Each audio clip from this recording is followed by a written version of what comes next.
Welcome to the Unsupervised Podcast, the podcast for entrepreneurs, business owners, and leaders. Today we're diving into leveraging your network, not just growing it, because connections are currency, and how you use them can be the difference between staying stuck and scaling up.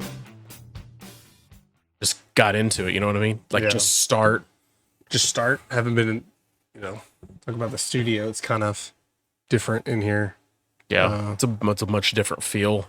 Which also, how many months has it been since we've actually pod? I mean, it was last fall. I mean, it's been damn near a year.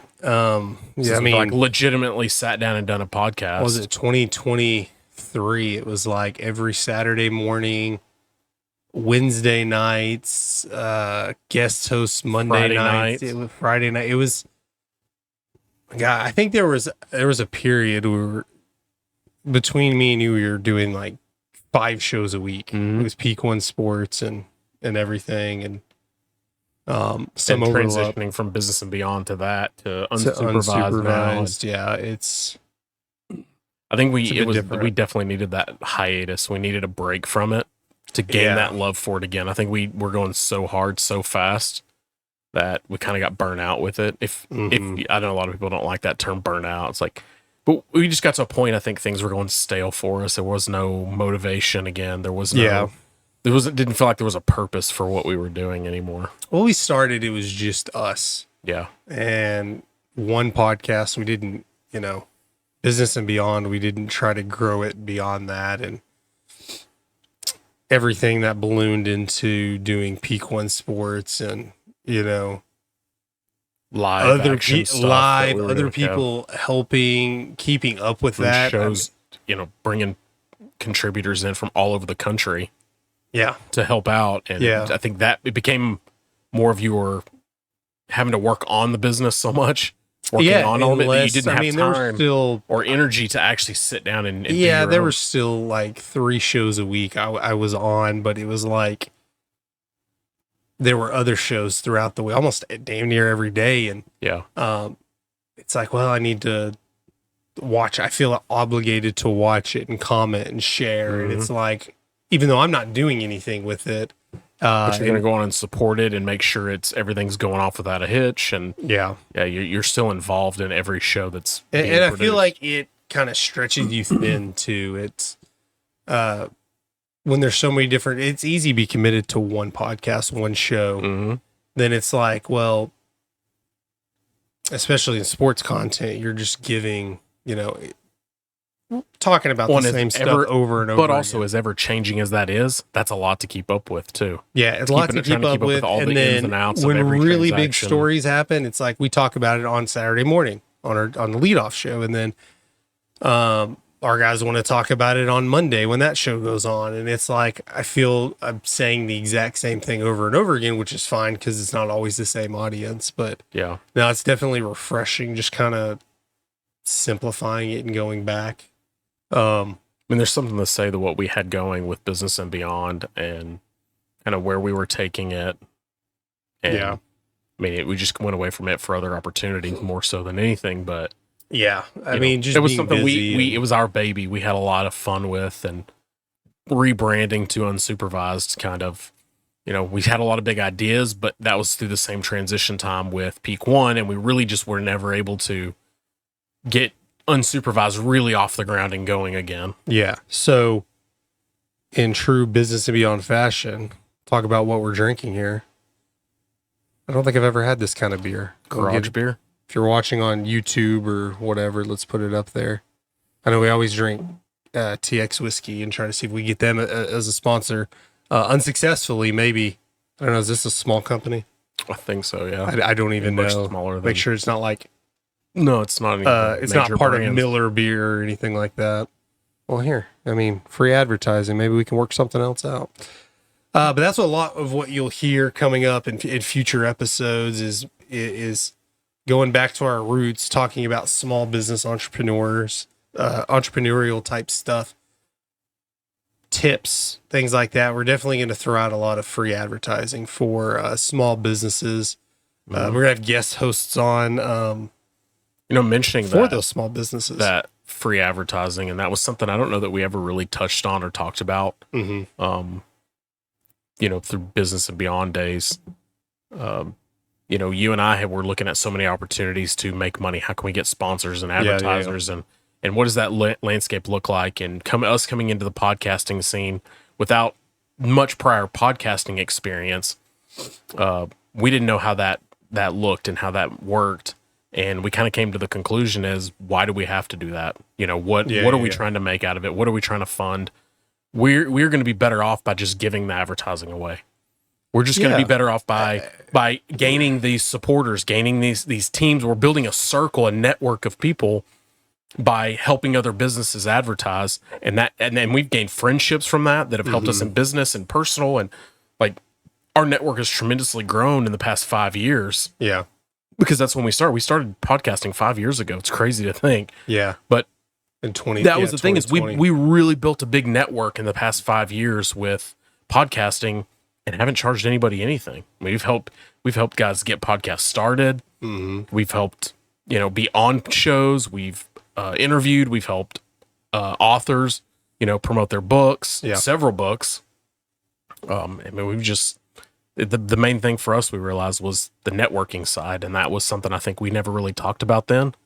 But I think it's really important that people know don't just get into it thinking, oh, we're going to make $1 million. We're going to sell advertising in this, and just build your circle, build your network more, because that's going to take you even further. Use the podcasting side, because I mean, somebody comment and correct me if I'm wrong, but there are no rich and famous podcasters. There are people who podcast that already are rich and famous already. I listen to a lot of BBC podcasts, but those are people who work for BBC Media Network. They're lots of athletes, like Kelsey brothers. They're not famous from podcasting. They're podcast famous, because there are people who go on a podcast and grown it and have become famous, but still they do other ventures. And then, I mean, most of your podcasts that you listen to, Joe Rogan has nothing, most of the very podcasts few people that just go in podcasts. They don't get enough views. They don't have enough viewership to actually make advertising pay off. Advertising is such a small, minute amount to, the amount per view that you get.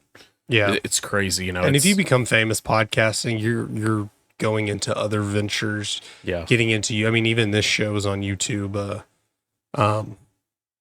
Just going back to original Business and Beyond. And we've made, not to say we haven't made any money. I mean, we've made some money off of YouTube. No, I mean, not a great significant amount. But going back to your point, like, why are we charging? Yeah, we're giving away free time. I mean, we enjoy doing this. It's whatever. But I mean, at this point, 5 years into it, equipment wise, we're set. I mean, go back, listen to the first few episodes of Business and Beyond. The first few episodes go on the same YouTube page. It's just rebranded as Unsupervised Podcast. Go back and look at some of the first video footage we had. It's definitely an improvement now. And outside of, spending hundreds of thousands of dollars, it's not, I don't know how much better you could get. Obviously, I mean, over 5 years, we've definitely invested in other things and tested new things. Yeah, we've invested. I mean, if you go down the line of what we've really paid and everything, I mean, we definitely would be in the red. We've earned money here and there, but it does us no good. And if you think, like, even go to the business side of it, which we realized we did try, dabble in some paid advertising, not necessarily for small businesses. That's like, hey, you come on there, we'll give you a shout out, whatever you want to do. If you want to come on this podcast, we can interview, we can do things like that. Promote your business. Yeah, promote your business. But we thought, like, well, all these people that are coming on, I was asked a question, why don't you charge them $20, something easy? But it would just kind of be cheating them, because most of them are local. Like, if most of our audience is in the Dallas-Fort Worth Metroplex, sure, there's a chance they could use it, but our real listening base would be entrepreneurs or aspiring entrepreneurs. I mean, just people in leadership positions, management positions in general. Yeah. And unless our advertisers are geared towards small businesses, I don't, Sense in the City is one. Anybody could use Sense in the City, but, like, why charge them? There's nothing I can show them, like, hey, this audience is built for you. Yeah. I mean, that's a lot of work too. I mean, that takes a marketing team or an advertising team that has to do the research, and that's just not something either you or I are going to spend that much time doing anyways. So the cost of entry just wasn't enough for us. Yeah, and I think it was like, we could do something well. I mean, our listener base wasn't great starting off, and it was more of, they can help us get content. It could be a trade-off. They get some exposure, we get some content, and as we realize, I mean, we'll say it maybe every episode of how much we suggest for anybody to start a podcast. Even if you're just starting a podcast to advertise your business, to grow your business, to, get clients on. And that's how you close the deals. Like, hey, you jump on my podcast, there's kind of a friendship or brotherhood there. Oh, I mean, you could do one, like you said, just talking about your own business. Maybe you're a heating and AC guy and you get on and you're just going to talk. Maybe you even can take callers in. You can have callers, exactly. Answer specific have people questions, email you and you go through and you can answer questions through your show and kind of explain to, consumers about what to look for, what to, proper maintenance. There's a lot of things like that. Every business really could have a show. You could. And the goal isn't like, hey, I'm going to become YouTube famous, TikTok famous, whatever. That's not necessarily the goal. I mean, that would be great for us, but I mean, really it's like on the side, it's growing our brand more than anything. And, you have this, I mean, you go apply for a job or you go try to, you try to get a big client or get a partnership with somebody. What's the first thing they do? Is Google you. They look you up, and they look and look at, I'm just using this podcast as an example, but I'm just saying in general, there's so many more benefits, even if you don't make any extra money, get any extra business from podcasting. I think our communication skills have grown so much. And to go with that, our research that we do for shows, when we're going to talk about a certain topic, there's things that we do and don't know. It's made us better entrepreneurs, better business owners. By more fun reason to study. Exactly. To study this information. You'll stay up late studying a certain topic and learn more about things that have put me down rabbit holes. It's like, man, this could help my business. I should apply this and that. And that's what it is. We've built networks. We've learned more. We've been able to articulate, I think, a little better in speaking. I mean, you've taken some speaking classes and things that have helped. It definitely helped me. I mean, I was so nervous. The first show we ever did, I was as nervous. I mean, I could hardly talk. We had to have things scripted out so I would know what to say because I couldn't just as many times as we hit, okay, stop, let's cancel that, let's restart that, edit that out, editing out the ums and the ahs and the, I don't know what episode number we're on. I don't even know if we're keeping track anymore, but you go back our first few episodes and they would roll by so quick. It's like, hey, that was a 20-minute episode because we edited so much out. But now it's like, it's almost, we don't edit, really edit it all. No, I mean, when we really got it rolling, I mean, when we bring a guest in, I mean, it could easily be a 2 or 3 hour show. We had a few of those, Anthony, man, I mean, there's plenty. I was thinking Parada, not Zapata, Parada, but both. Parada's the long one. Yeah. But that's kind of one more point on that. But it's like there's in this world when we are Zoom meetings, it doesn't matter if you own your own business or whatever. You just work for a business. As many meetings have I been in, and I do do video, and I don't care. I'll turn my camera on. I'm not shy about that. As many times in those meetings, I've been told like how well I speak, how comfortable and relaxed I am. And I'm like, well, probably because I podcast. I don't care. Half of our interviews early on were over Zoom or Zoom or whatever, because, shout out Gary George Irwin from Australia. Obviously he can't be in it. Well, COVID, but also COVID had something to do with that too. But we would interview people from, literally across the world, across the country. Chris Robb was one of those, and he ended up still contributing to Peak One Sports. Just a whole number, and you're going to see lots more of that in coming episodes. But lots of these people we've been name dropping are part of our network, was just kind of in jumping in today's theme. It's all about who you know. networking. And I know that's kind of a real businessy term, networking, that some people love. Some people, if you're kind of a recluse, you're kind of a shy person, you don't like that term, but really like an inner circle of people, just people know in general. I mean, that could to be help just you out in business. Close friends. And even neighbors that you trust, that you really get to know. I mean, anybody that you would bring in that you keep in your life, that you trust their opinion, and that you would actually listen to their opinion.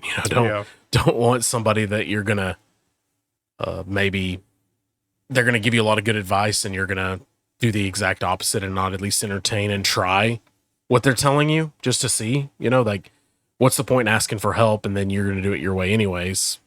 Just save the ask and do it yourself anyways. Yeah, and a lot of the people we've name drop every episode in the future you see on this podcast are one, close friends, people you went to school with, or acquaintances of people you went to school with.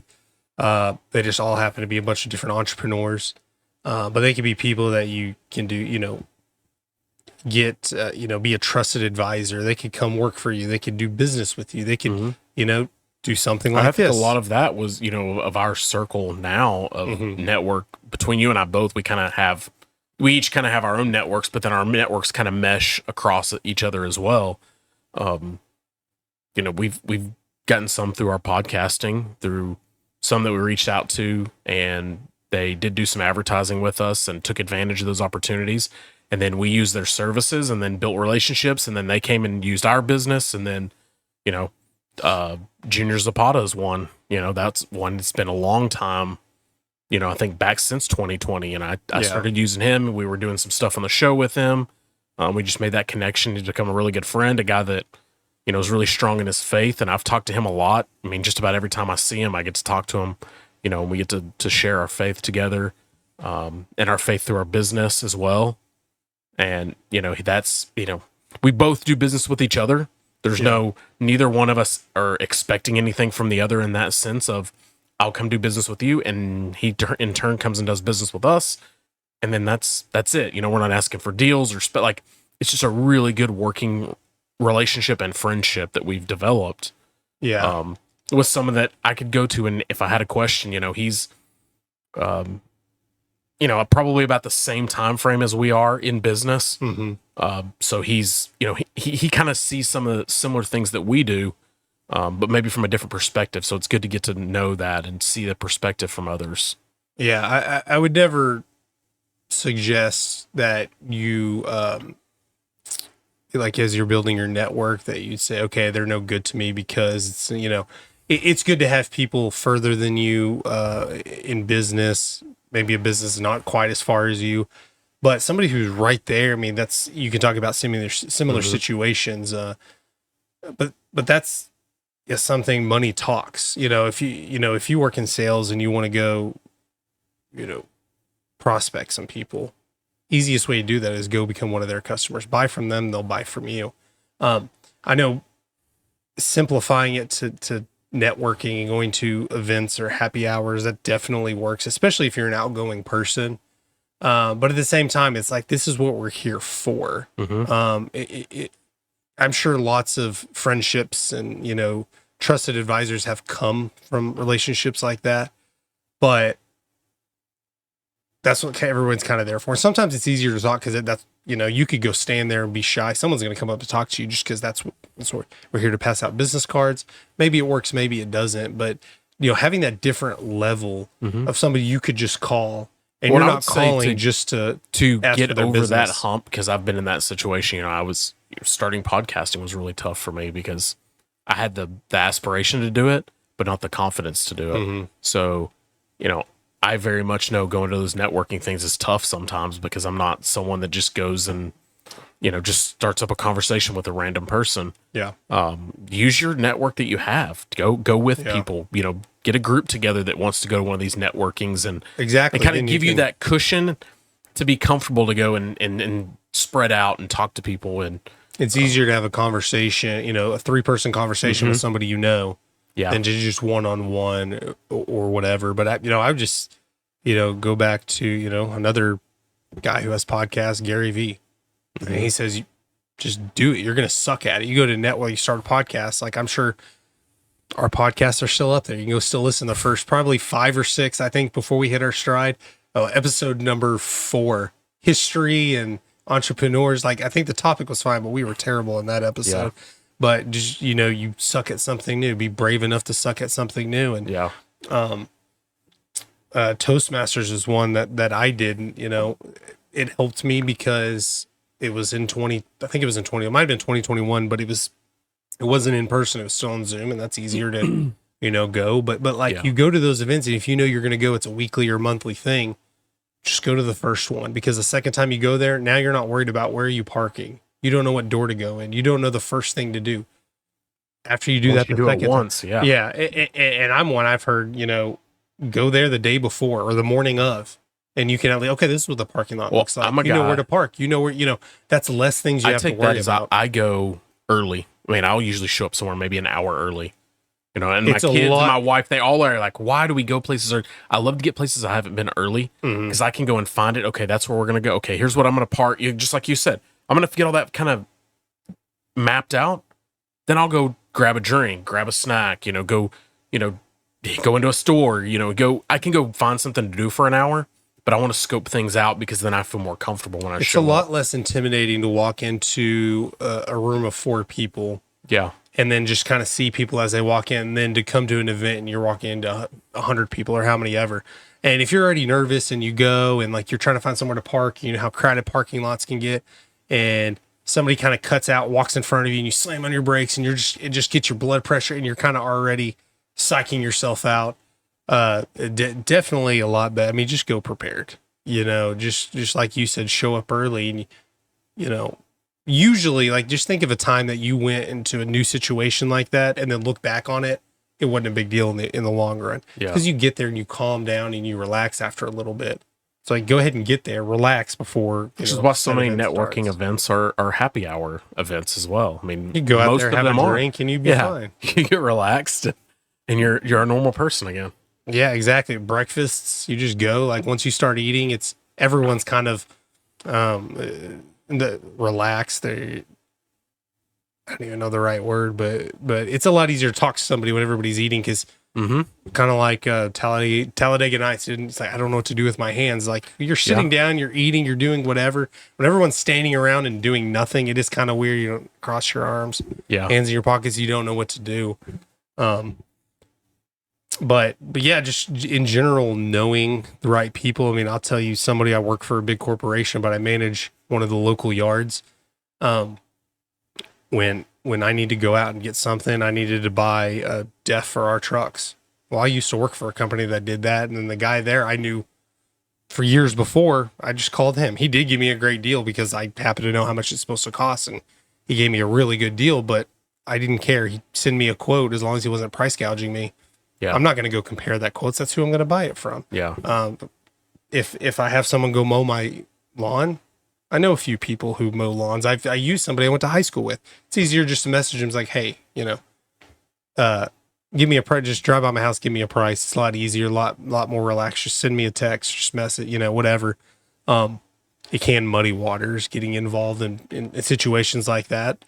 But that's who I call. It's a lot less work to me. At least it feels that way than, all right, now I got to find some random person, see if they're do all this research. Yeah. But it's like, hey, I know this person. I'm just gonna do business with that person. So in general, from the perspective of you have a small business and you can kind of serve anyone. Part of networking is you're finding those people now that can serve the needs you have.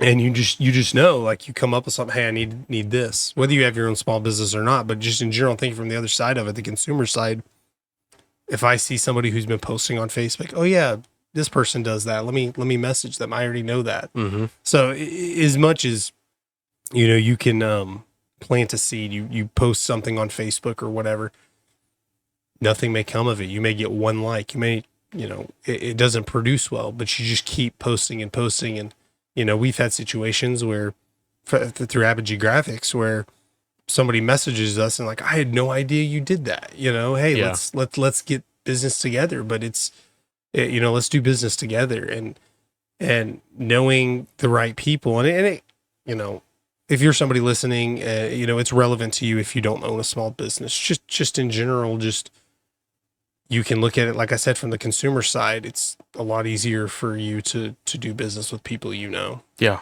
for sure. And our network of people, it's, I see them post something, I share it. I like it, even if I'm not in the market for it, not all technically interested in the post. You know, that might be one of the most underrated aspects of networking that more people should make sure they do participate in, is sharing and commenting and liking and, you know, interacting on those, because social media is so hard nowadays. I mean, there's so much of it. People's attention is all over the place. So it's really hard to get people to lock in. I mean, we've seen that some posts do really well, some not and you so don't well. even know why. And you don't know why. You put a lot of effort into this. You're like, man, I don't know what happened. And but we have you're just like, we have a network of people enough, or an inner circle enough, that they're pretty consistent to keep it going and keep it relevant. And yeah, we saw with Peak One, there, you know, if there's posts like that, if we have a really good clip from one of our podcasts we want to post, you know, lots of times, you know, I share it on different pages. Like, that's part, like, networking doesn't have to be someone you personally know. There are groups on Facebook that I'm part of. If I take a post and share it in that group, some of them will share it, but they'll go to the original post, like, comment, because they know how it works, and they want to make sure that they're, you know, as much as, like I said, people will say all the time, like, oh, that I wanted to try that restaurant, it went out of business. Like, well, then why didn't you try it? You know, if you live in a small town of 5,000-6,000 people, I guarantee you half the people would say the exact same thing. But if all those people went and tried it, it probably wouldn't have gone out of business. It's the same thing. If you want to support a business for free, like their post, share, comment, because that's how the algorithms work. It's not just that's how you go in there and you see it. That's why when you go in there, you're swiping through TikTok, Instagram.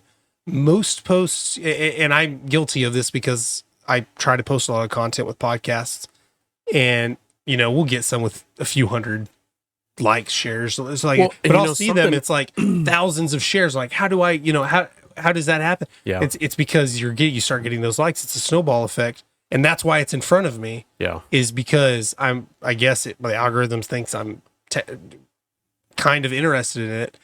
But it has likes and shares and comments because everybody likes it. So do that. Like, even if you don't care, if you see, somebody runs a small Chinese restaurant and you don't even like Chinese food, but the person, the owner. Yeah. Share their stuff, like it, comment. They'll, I promise you, they reciprocate in other ways. We've kind of implemented with Apogee is when we do business with a customer, which is mostly B2B. We do more business stuff than we do anything for consumers. When we post the content that we get, we're tagging them in that. We're sharing that for them to share as well. It's not just, hey, here's the work we do. That only goes so much. I mean, we don't get a ton of business based off of that necessarily. So we're putting that content out. One, it's just kind of like we're the podcasting for fun. We enjoy doing it. It's a if nice you're not way going to try to share it, why do it? Yeah. So we do that, but then we set that up and tag those businesses where they can share that with their, customer base and help them as well. And that's part of the networking that we do is, all the businesses that we do things for, it's not just a one and done. Okay. You're just, as soon as we're paid, that's it. We're done. Like, we follow up with customers. We try to develop relationships with them.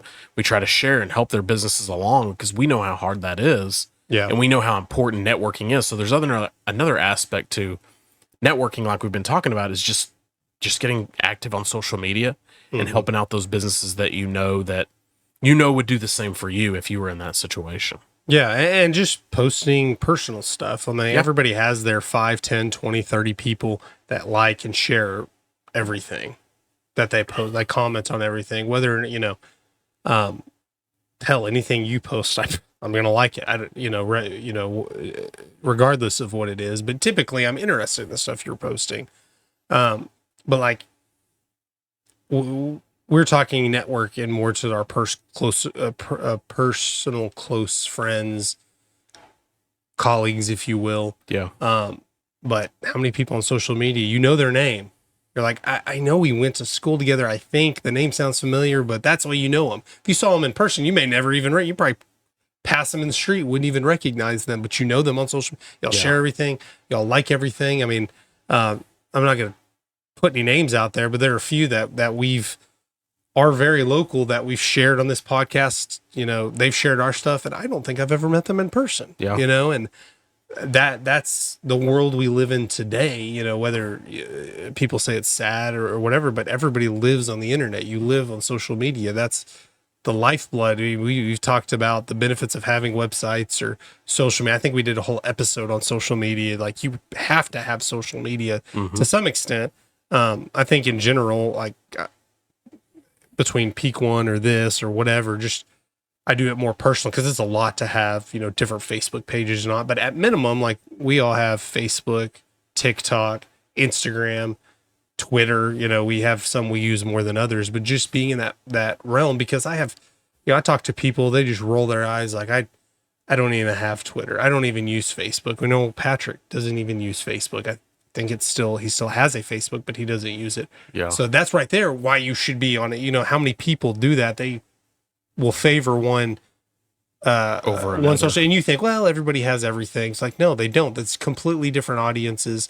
And, you know, it's more challenging to share stuff on TikTok and Instagram because you need pictures and videos. I find myself in that trap with, you know, things like LinkedIn.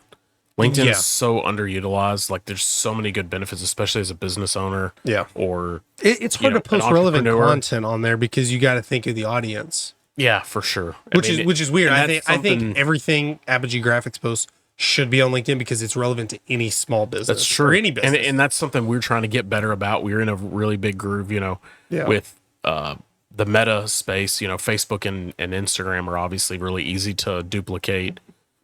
TikTok's a big one we use. Twitter and LinkedIn kind of get put to the back burner. It's kind of an occasional. I think definitely though, LinkedIn is super underutilized for businesses, and that's something I have to fight with myself to stay on top of. By the time you get all the posts that you've been doing done, you sit back and you're like, oh crap, I should have posted something for LinkedIn as well. You know? Yeah. If you're one of those people who try to like, you get in grooves where you want to read more, do more productive stuff in general. Get on LinkedIn and go. I don't even know what it's called, but the Reels version of LinkedIn, they have those, and then it's not. I don't like it so much because it's not random. You get on one, every single reel will be relative. I mean, the same topic. Yeah. But if you're getting in you just want to swipe and do nothing, that might be beneficial. It's like less of a waste of time is TikTok in general, but you don't know the power of just sharing random people. Like I said, you have the same 5, 10, 20, 30 people that share your stuff, but then you get that one person who's never shared your stuff. Yeah. And you'll see like, oh yeah, that person, you know, it gets you excited. You're like, that person's never. I always think it's funny. There would be certain posts that you'll see a lot of people come out of the woodworks and you're like, I know they're seeing our stuff, but now all of a sudden they're liking it. Yeah. And we do our homework and research on that too. When we see that, okay, what was the relevance there? Why was it? You know, we do a lot of work for schools, you know, private and independent schools. So, you know, you see a lot of teachers and staff that we are maybe friends with or are following us when we post something for one of the independent school districts. Excuse me, they start liking it. Well, okay, well, that's relevant to them there.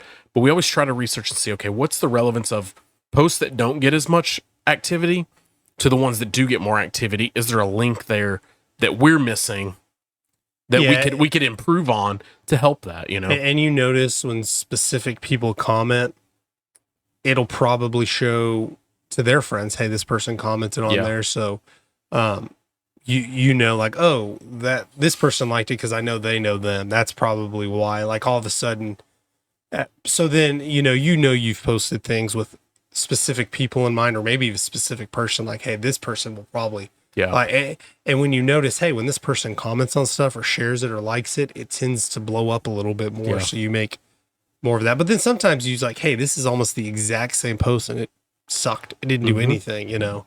In general, that's like, you try to have like, and you go from having 1 to 2 likes every post, some none, and then you're like, okay, I'm pretty consistent. My worst posts are getting 3, 4 likes, 6 likes, and then a good amount of them get 20, 30, 40, whatever.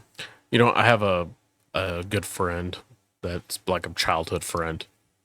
Just recently started a business, started a clothing brand, and who probably most likely, be mentioned on here, and he may come on one of the shows. Yeah. But for sure we'll promote him on here, when he really gets rolling in that. But, I've talked to him a few times, and one of the things that we talked about this past week that he asked about was, or, he was just kind of mentioning is, what do we do for posts, and how are we, how often are we posting, and I kind of told him, it's like, look, we're really trying to do at least one post a day, one every day. And some of it may be content from a job or an install or something that maybe we get 3 or 4 clips or videos or things. Mm-hmm. Well, instead of just, we go ahead and break them down. We build the videos, we do all the editing. We don't just go ahead and post all of them. We break it up, and I usually try to keep 10 to 12, like videos like back ready, and just kind of pick and pull and mix it up. Not just for 3 days in a row, post the same clips from installs. I try to take a few installs, post one from each one of them every other day, rotating them. And that's kind of what I told him and that was kind of his takeaway was, that's kind of what we're trying to do too. And it's like, man, it doesn't matter like what you're posting. Just post something. Stay relevant. Keep that activity. You'll get an idea of what posts work. Yeah, because he's mentioned to me before, oh man, you guys' videos are so good. Your Instagrams, your posts are hot. They're good. They're really working. I'm like, yes, but go look at, like we've talked about the podcast, go look at our old stuff. It was crap. Yeah. There's a lot of stuff we just posted crap. It's gotten better because we realized, okay, well, that's not working. What else can we try? But we never stopped. We didn't stop we just continue to post and just get a little bit better and a little bit better. And the more comfortable you get with it, and then you start to see, okay, these videos or these edits or this music, this works better than, okay, so we try to stay down that path if that's what eats. Yeah. And that interaction, you just think about taking from both perspectives. He's getting information from you. Yeah. Yeah. And he's been in the kind of business realm. He's had different ventures and stuff like that, but that's something he didn't know. And having your circle, you have somebody, everybody on here knows somebody. If they wanted to improve social media skills, they know who they'd call, whether they're a close friend or not, but think of it from your perspective too. It's working. There's somebody out there watching. It's one, building your confidence. Two, it's telling you, hey, you're doing something right. Yeah. Whether, and sometimes that's, you act like, okay, I need a benefit from, network. I'm going to sell you something. And that's, like you said, that's not always how it works. It'll come, if you're not trying to be a salesman, because we always have those people who tend to be better in networking situations, but it's that friend that calls you out of the blue. Let's hang out. Okay, great. And then he pulls that binder out and like, hey, I have this idea, or hey, I'm involved in this. I want you to be in, and you're like, that's not what I want to, oh yeah, we'll just buy from me. I'll buy from, like, don't even have that in your mindset. When you're thinking about your network. Yes, that's one benefit is y'all buying stuff, but in general, that's somewhere you need that pat. Not that you needed it in the moment. Maybe you did, but you need that pat on the back. You need that confidence. You need that, you need the confidence to know that you can pick up the phone or shoot a text or an email to somebody and they're going to respond. Yeah. And they're going to help you through whatever situation it is, because that's what you need the network more than just somebody to buy. They're not a customer. You're not looking at them as being a customer for you. You're looking as, if I have a question, if I run into something in business, can they help me or can I help them? Yeah. And we need to have that, that back and forth, that give and take, but we have to develop that relationship. Is I'm not going to meet somebody and instantly, oh, what do you do? Oh, I do this. Hey, can I sell you on? No. Hey, I do this. I mean, let's go back to Zapata. We met him 5 years ago. We did some business with him. He did some advertising, never really did much business with us, a little here and there and some small things. And this past week, we just did a full graphics kit on his truck for his shop. That was 5 years in the making. Not once has he ever got, I've done, gotten business from, he's gotten business from me with, just my son's Nintendo Switch that wasn't working. I've messaged him and asked him about stuff, and he's given me advice how to fix it. He's not saying, yeah, bring it by, we'll see. You know, a couple of times I brought stuff by, he didn't even charge me. Yeah. He's like, oh, it was a quick fix. He's never once reached out to me and said, hey, things are slow. Can you you got anything you need? Which there's nothing wrong with that if you have the right relationship with people. And I like to keep going back and I'll shoot him out. Anthony, he made a post one time about, and I'm sure people are asking him for money in this situation, but he talked about, hey, you don't have that kind of access to me. He made a post like, that's my family, that's my wife. Not that we have that kind of access to him or in it, but there's different tiers.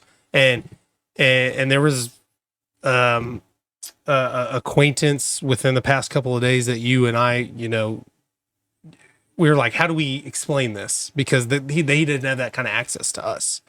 And it's the same thing. Not that as a pod, I would be fine if he messaged me and said, hey, got anything you need done?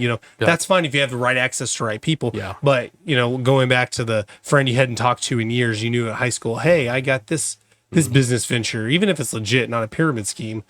I have this, you want to invest, you want to do this, that's not the kind of access that you want. And that's kind of a thing you don't align, you don't cross. The Zapata thing was like, I'd say 5 years in the making, It wasn't something that we were building that relationship to try to sell him on anything, It was just something that developed. I mean, I know for sure that he has, other sign and graphics companies that he's friends with that he knows. He shares their post. Yeah. Sometimes like back to back, he'll share one of ours and one of theirs. Yeah.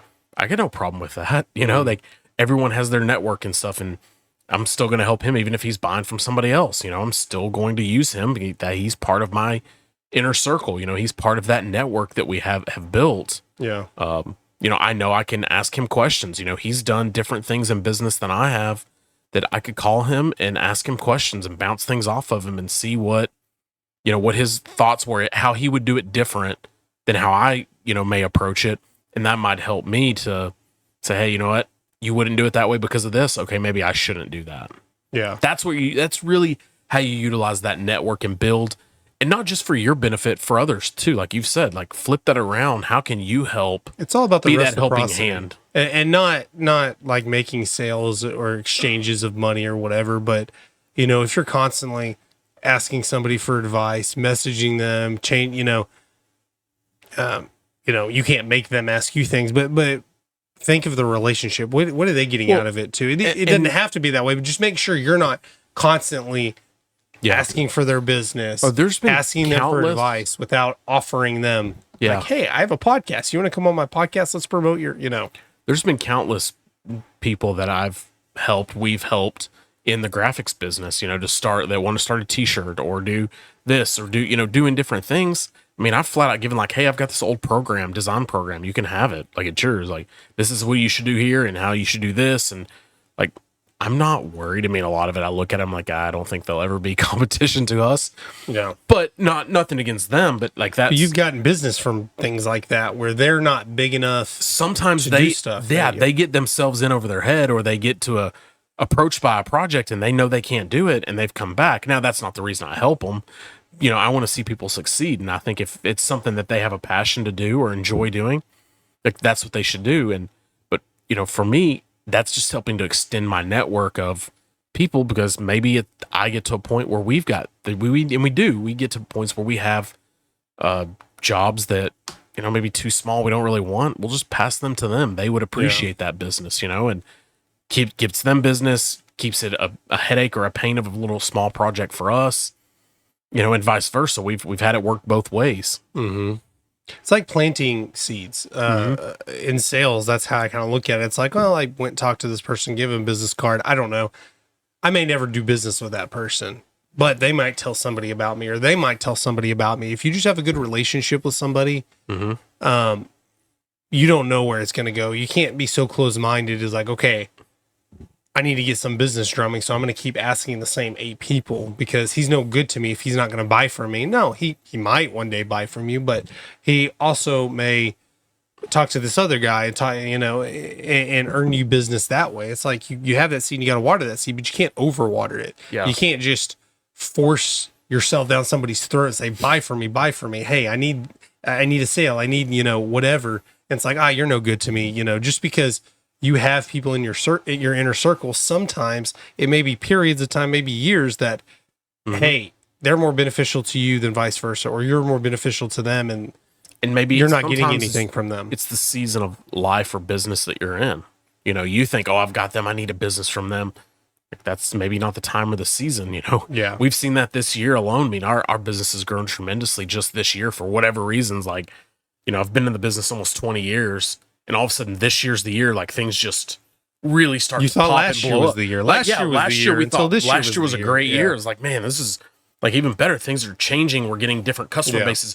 We were doing different things with social media, and we were, you know, changing up some of the products that we were offering and adding more products and kind of changing some of that. But I mean, this year's been incredible. And now we're starting to see some of those Zapata, you know, my good friend Bryant with Jaws, you know, we got, you know, he's come around. Like, we haven't really done much business with them. And all of a sudden now he's coming to get, like, that's what we're starting to see, because this is the season of life. We're growing, and now all of those people are coming to us at that right time.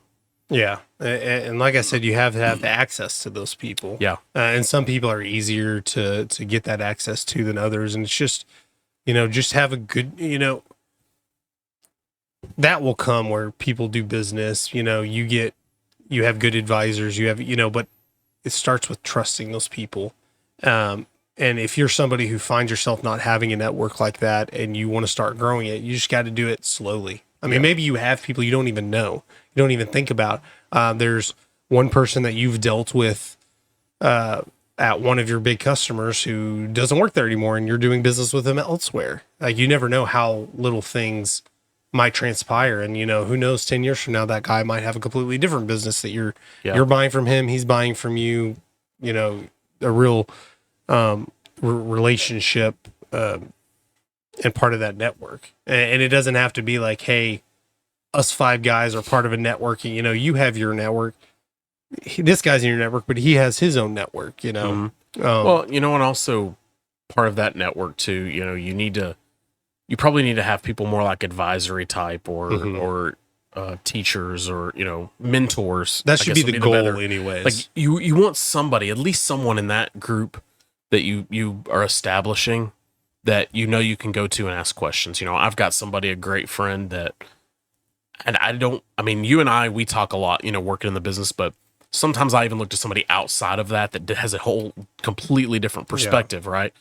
And, you know, I'll call him on any major things, whether we're making a new hire, whether we're going to do new product lines, or we're going to make a big purchase, or any big decisions we're going to make. I always, like, if it's something I'm struggling with, I'll always call him and just bounce it off of him just to see what he says, you know, and get his reaction, like his, like, spur of the moment, like, you know, blindsiding him with this. What is his reaction to it? You know, and typically I tend to get like the safe answer from him, which is good, because sometimes I want to do that. I want to do the crazy sometimes thing. The answer you don't want to have. That's who you need is, I'm going to talk to this person. I know it's not going to be the right answer. You absolutely need that in your circle. Like, you don't want any yes man in men in your circle. Yeah. You don't want anyone that's just going to agree with everything you have to say. You have to have someone that's going to disagree or have a different perspective than you have. Yeah, not necessarily be an asshole, but just be like, I don't agree with that. Sometimes talk you off the ledge, because how many times have you and I got on a call and I'll ask you something and we'll talk for an hour. And usually it's just talking it out. It's not me telling you that's a bad idea. It's you go, you know what? Now that we talked it, I don't... An hour into the conversation is like, hey, you know what? Let's do this instead. Exactly. Like, it's not that, oh, never mind, that's a bad idea. It's like, you know what? I think I talked myself out of it into this instead. And I think when you're aspiring to have that network or have people like that, that's what you should shoot for, is have advisors, have people you can trust and that you could give advice to as well. Now, down the road, they may buy from you or suggest you or refer business to you or employees or whatever. That stuff can come, but don't go into it thinking, okay, this is a transactional relationship. You have money in your business, a good business, and you have money and you are my ideal client. I'm going to start, you know, not that you would tell someone that, but don't go into it that way, because then that's how you're kind of, you know, judging that relationship. And when they're not buying from you right away, then you're going to ignore it. It's a lot easier just to build the relationship first. Yeah. Once you get to know a customer, you kind of understand them better. You understand how to serve them better. Sometimes it's hard when they just come with, especially in our business, they just come with an order or something, an idea. Sometimes it's hard for us to formulate that exactly, articulate that to them, like exactly how they want it, because we don't know them. Yeah. In our industry, everything is so visual, and we need to be able to understand what your needs are so that we know how to properly serve you or design or spec out a product. Like, we need to know what benefits you need from that, right? So for us, relationships are everything. And so many businesses are really like that, There are some businesses that are just straight transactional. Yeah. You don't need that relationship built.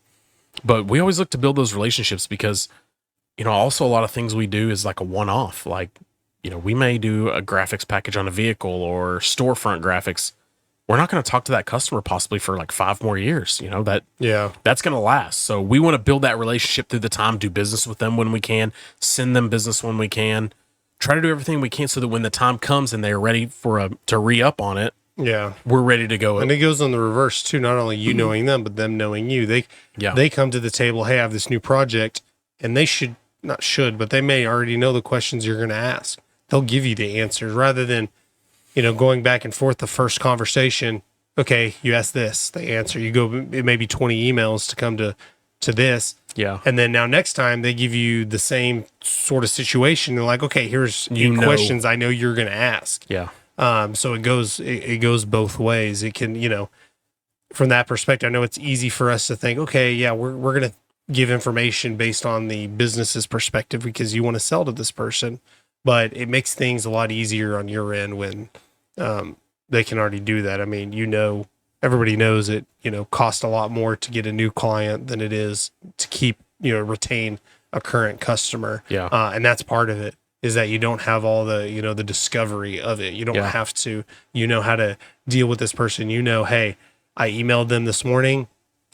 They'll get back with me in a couple of days or this afternoon or right away. But some of them, man, if I just let it go, they're going to say, oh, I thought I emailed you back. No, I need that tomorrow. Yeah, they drop the ball. Yeah. Yeah, they know. No, that's probably one of the biggest things that I've taken away, that I take away. And this, that we've got customers, some big, very big clients. They're like the worst communicators, the worst at letting you know when they need something. Like, we have to stay on top of them and almost remind them, or at least dig it out of them when they need things. And it might knock you down a peg too, to think. It just depends what business you have and doing. Sometimes you're at top of mind of them because they have a big project coming up. They have corporate coming. They have to do, but in general, you're the signing graphics guy. Their day to day probably doesn't revolve much around that. So you have to jump in there and remind them. So small business owners, think about what that part are you playing? Us. I mean, that puts us in a better position typically when we do that, because there's a lot of times that we'll go approach them and be like, oh yeah, that's coming up. Okay, well, let's start the process now. That way we're not in a hurry when you wait till the last week and it's due by Friday. Like, let's start now. That way we can get everything approved, everything settled, and get on it. And that seems to help. It makes our lives easier. And sometimes through that process, starting it early enough, they have time to add in more things. When it's last minute and they know they can't add anything because it'll screw up getting everything on time, they don't. We tend to be able to upsell more when we start the process earlier. Yeah. Because that gives them more time to think about other things they may want. Yeah. I'll use the example. My company sells propane. So if I have a truck down and I have one of my vendors, they're going to be at top of my mind. I'm going to be emailing them more than they're emailing me. They won't have a problem with communications because I need to get a truck fixed or whatever. Yeah. Flip that on the reverse side. If somebody's talking to me like, hey, I may need a refill at this point, like, okay, just let me know. And, if I'm not kind of communicating with them, their propane's not the top of their mind until they're out of propane. And then, they can't heat their home or their business, or they can't, load trucks anymore because their forklifts can't run. Now, all of a sudden, we're at the top of mind, but now it's too late. But it's an emergency now. Yeah, it's emergency. But you just got to think, put yourself in that perspective. And some people like to work under that kind of pressure and as emergency. I mean, I don't strive for that by any means. I get stressed out and I don't enjoy that. Yeah. I mean, at the end, typically after a situation like that, I get to the end and I catch my breath. I'm like, man, that was a ride. That was fun. It's exhilarating when those things happen. Especially when you hang the moon for a customer in that type of situation, it's even better. You typically earn customers for life. I still don't like the situation. No. If I can avoid it, I don't want to be in that That's situation. That's why communication is better, because you want, I know in your mind, the person may not be doing anything wrong. Communication might suck a little bit, but you're saying, okay, I got it done for you. And then they're not as appreciative because they don't know what all you went into that. Not necessarily their fault, but in general, that comes with, having better relationships with your customers or vendors or whatever. They, sometimes they think you went out of their way for them. Let's look at it back this way too, is when you're networking and you're going to these networking events, you learn, just like you did with Toastmasters, you learn to communicate better. You learn to conversate better. Maybe you learn to approach people a little better and how to navigate those conversations. Maybe that will help you in those customer situations too. Yeah. It's a lot easier to start the conversations. You're not scared to ask that question, knowing, well, man, I may sound like an idiot. I might, there's nothing wrong with saying I don't know if you know how to say it. If you just kind of pretend like you know everything, and then you BS your way through it. And then my go-to is always, that's a great question. Let's figure that out together. Let's work through it. You can. There's room to BS a little bit. It's like learn. When my last job, where I worked, and I just kind of got thrown in there because it's about who I knew. I worked with a guy before, and he's like, "Yeah, come work over here." And at the beginning, it was kind of a lot of benefits, a lot of pay. I didn't know what the hell I was doing. And they'd ask questions about products I don't even know, and they're like, "Yeah, I think we still carry that. Let me find out." And I have no idea what it is. But in general, it's like, don't pretend you know. More than you're not. There's nothing wrong with saying I don't know, rather than trying to fake your way through it, and then you get found out, you get called out, and you look more like an idiot when it's easier to say that's a great question, let me find that out for you. And most people look at it from the other perspective. Most people aren't gonna you wouldn't ask a vendor or just somebody you're trying to do business with, you wouldn't ask them a question and then be like, what, let me find out for you. And you're not going to go, sometimes idiot, too, you should know. Yes, you want to be the expert and you want to know your field, but there's also a factor of that, like for a customer, that you don't want to make them feel belittled because of your knowledge base. Yeah. So there's a lot of times, like, a customer will ask a question, I know the answer. I can tell them every detail about it, the specs. I know specs of a lot of products, and I'll kind of fake it that I don't know all the information. I'll kind of, that would probably, like, well, I'm gonna bring myself down to their level just for better communication. I feel like, and it lets them have a little bit of say in what we're doing as well. I don't come in like an expert that I'm going to tell you everything we need to do, but we've built a reputation that people know we know what we're doing. Here's a tip. This will work personal life, business life, whatever. This is just the special tip of the episode, especially when somebody says something and you're conversating and you knew that, and you're like, oh, I gotta not look like, you get that ego. You're like, oh yeah, I knew that. If somebody tells you something that you knew, just say, you're right. You're right. Really confidently. And that shows you knew it. It puts that back. Like, how many times have you said something, told somebody a joke, or I've already heard that. You could say, oh man, I love that joke every time I hear it or something. Yeah. It's like, just turn that around and you make that person feel better about it. And you still get the credit for knowing, as much as egos matter. It's not an intelligence thing. It's, I happen to have heard that fact. Yeah. Before. I used to work with this guy, and sometimes he would go over the top with that, or not worked with him, but worked, he worked for a company. We were doing work for him. And man, this guy, every time you talk to him, you get in a conversation and you kind of tell him some, details about some, oh yeah. That's right. Yep. That's right. I'm like, dude, do you know everything? Like, he acted like, and maybe it was also a defense mechanism for him, is he didn't know. That's him gaining that knowledge. It's a good point too. I didn't even think about that. You could BS your way through it. Yeah, that's how you make it. Honestly, we'll talk about this in other episodes, because I think I've got a whole, or you can go, really? That's I've got a whole topic base I think I want to talk about, in a different episode. But that fake it till you make it. Yeah, there's different. I'm not a big fake it till you make it term, but sometimes that is the case. Is like, you whether it's the mindset or not, but you have to have the confidence that you can do it, because if you don't have the confidence, like, you can't just go in and say, well, I only know how to do this. You're never going to sell. Like, you have to be able to give your self-confidence, but also give your customers, not fake it, like pretending you know what you're doing, but it's like maybe behind the scenes you're doing things a different way. Yeah. That people wouldn't see, and not that they'd be surprised. I think in general you see like, we had a conversation about this when we were on vacation with my wife's family, and you're looking at, think about our parents and what age we are now. Try to think about a time when they were around that age, and just think of the confidence we had in our parents. Yeah. And we're like, I still feel like I don't know what the hell I'm doing as an adult, as a parent, and they would tell you, same here. Like they thought the exact same way. And it's like, I think everybody kind of fakes it till you make it. I think some people are better about being confident. Some people know tricks to look more confident. But, I've had, this past job, the job I have now, but like interviewing for this job, I don't know what the hell I did in the interview. But I remember them, like, oh yeah, I ended up getting a better position than what I was interviewing for. Yeah. Because they liked me so much. And I'm just going back, like, I didn't. They offered you a job that you weren't qualified for. No, I still don't think I'm qualified, 8 months in or however long it's been. But it's, I hope they're not listening right now. But that particular interview, because that was in a time where I was trying to transition into a new position. I've done plenty of interviews. There were interviews I felt so confident about, and then it just didn't pan out. That one I didn't necessarily feel bad about, but there was no spot in there I'm like, oh yeah, I hit my stride. Even not for entrepreneurs. I mean, just somebody out looking, like you're saying, like just looking for a new career or something. Mm-hmm.